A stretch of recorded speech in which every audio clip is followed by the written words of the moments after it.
نحمده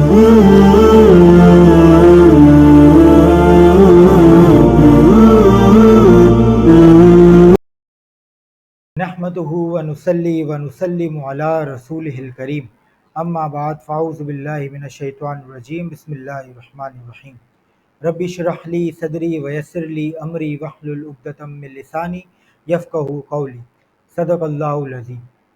سب سے پہلے تو میرے تمام دیکھنے والوں کو سعد اقبال کی جانب سے نہایت ہی محبت و خلوص بھرا السلام علیکم ورحمۃ اللہ تعالی وبرکاتہ۔ امید کرتا ہوں آپ سب خیر و عافیت کے ساتھ ہوں گے۔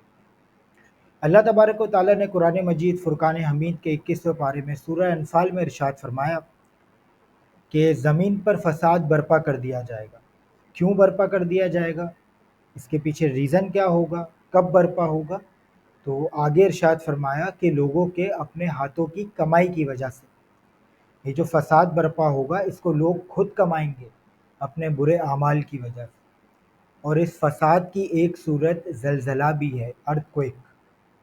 آج کل پریڈکشنز ہو رہی ہیں زلزلے کی، اور افغانستان میں دیکھنے کو بھی ملا کہ زلزلہ کافی شدت کا زلزلہ آیا۔ اللہ تبارک و تعالیٰ اپنے حفظ و امان میں رکھے۔ جو اللہ تبارک و تعالیٰ نے سورہ انفال میں ارشاد فرمایا کہ برے اعمال کی وجہ سے فساد برپا کریں گے لوگ اپنے آپ پہ۔ کون سے برے اعمال؟ تو جب احادیث مبارکہ کا ہم مطالعہ کرتے ہیں تو نبی کریم صلی اللہ تعالیٰ علیہ وسلم نے ہمیں بتایا کہ وہ برے اعمال جن کی وجہ سے زلزلہ برپا ہوگا وہ کون سے ہیں۔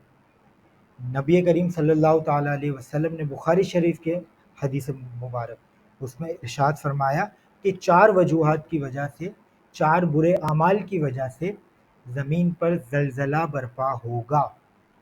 وہ 4 اعمال کیا ہیں؟ پہلا، امانتیں ضائع ہوں گی۔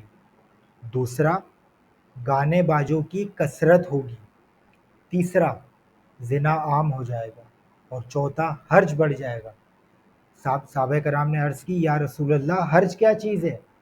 تو نبی کریم صلی اللہ تعالیٰ علیہ وسلم نے ارشاد فرمایا حرج سے مراد قتل ہے۔ قتل بڑھ جائے گا، مسلمان کا قتل کرے گا۔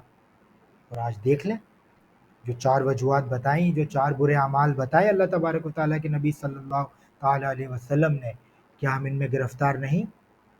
گانے بازوں کی کثرت میں ہمیں پاگل نہیں کر دیا؟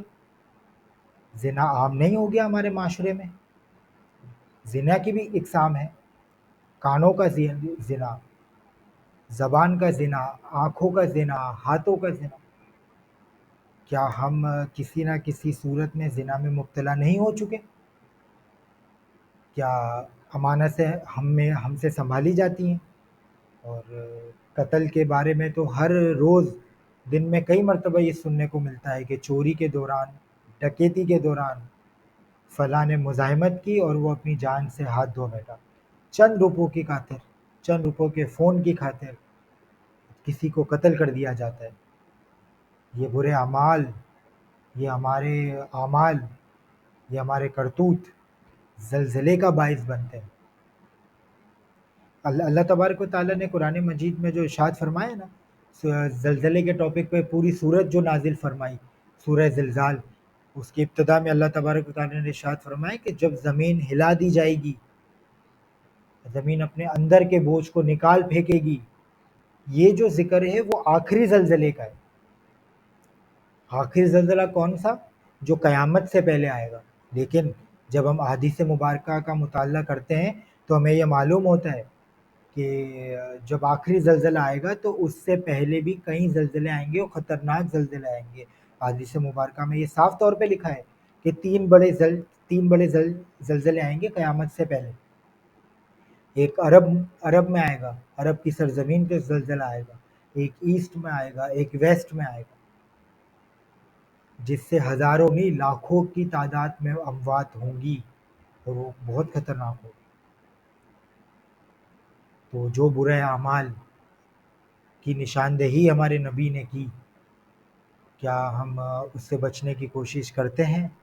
اگر نہیں کرتے تو میرے مسلمان بھائیوں میں کرنی چاہیے۔ ہم آزمائش کے قابل نہیں ہیں، ہمارے ایسے اعمال ہیں کہ اللہ تبارک و تعالیٰ آزمائش لے ہم اس پہ سرخرو ہو جائیں؟ نہیں میرے پیارے بھائی، اللہ کی رحمت سے امید رکھیں، اور جو نبی کریم صلی اللہ تعالیٰ علیہ وسلم نے جس سے منع کیا اس سے رک جائیں۔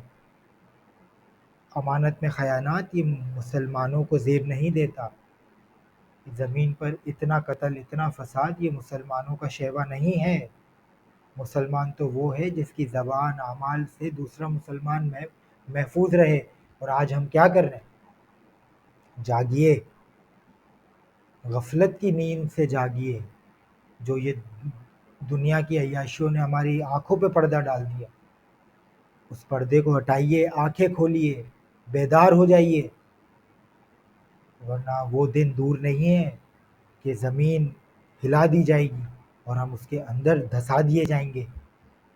برے اعمال سے محفوظ رہنے کی اللہ تبارک و تعالیٰ سے دعا کیجیے۔ اللہ تبارک و تعالیٰ نے اگر آزمائش میں ہمیں مبتلا کر دیا تو ہم کہیں کے نہیں رہیں گے، یہ اللہ کی رحمت ہے جو ہم ابھی تک آزمائش سے دور ہیں۔ اسی دعا کے ساتھ کہ اللہ تبارک و تعالیٰ اپنے حفظ و امان میں رکھے، فسادات سے محفوظ فرمائے۔ آمین بجاہ نبی الامین صلی اللہ تعالیٰ علیہ وسلم۔